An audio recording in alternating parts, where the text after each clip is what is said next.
Hi everyone. The big takeaways from the data interpretation section of this module are these.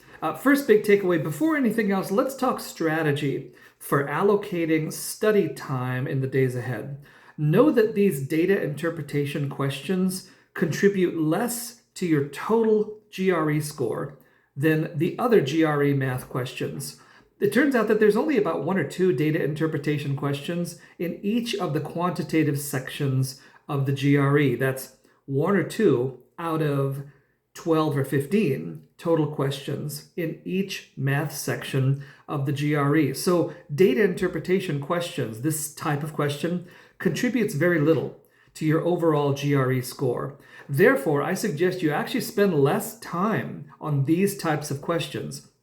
The other question types in the math section, like the discrete quantitative word problems and quantitative comparisons, they contribute much more to your overall math GRE score. So you definitely want to master those types of questions. My point is, spend less time studying these data interpretation questions. The second big takeaway from this section, regarding a strategy on test day.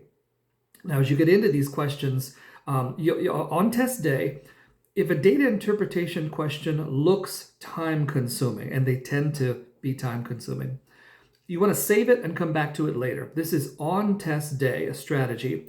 Data interpretation questions tend to be more time-consuming than other math problems.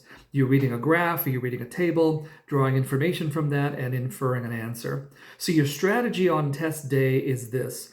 Your goal is to answer as many questions as possible correctly. You want to watch your time and go after points as your first priority. Knowing that there's not many points to be earned here, prioritize data interpretation accordingly. So do not overspend time here on data interpretation questions if it might mean you miss out on answering some other math questions.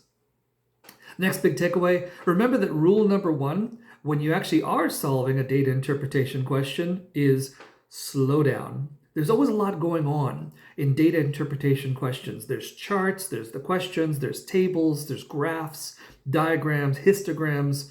There's always a lot going on here in a data interpretation question. So when you are answering one, slow down. Rushing through this information will necessitate a reread and another reread, or simply sometimes just result in careless mistakes. So you approach these questions, too quick reads actually takes longer, and they can result in retaining less information than one slow, deliberate, unhurried read of the graphs. So use your time efficiently by actually slowing down here. When you are answering a data interpretation question, slow down and really understand what the graphs are saying to you.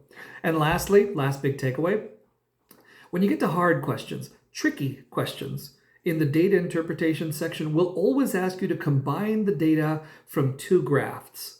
In the question set contains two graphs. An easy question will only be asking about one graph or one table.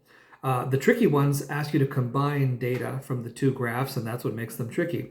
And if you did not use both graphs in this kind of question, the chances are good that you'd get it wrong. By the way, this fits with what I said earlier about data interpretation questions just tend to be more time-consuming. Looking at two graphs, drawing information. So again, watch your time. Go after points as your first priority on the GRE. The data interpretation questions are very few. There's less points to be earned here. Plan your study time accordingly.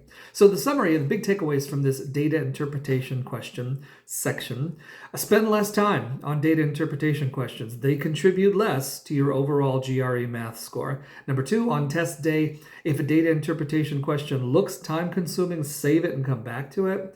You are going after points as your first priority on test day. And data interpretation questions do tend to be more time-consuming and tend to be fewer.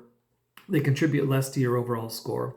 Lastly, of course, when you are reading a data interpretation question, slow down. There's always a lot going on, a lot to understand. Those are the big takeaways from this data interpretation section in this module. Thank you.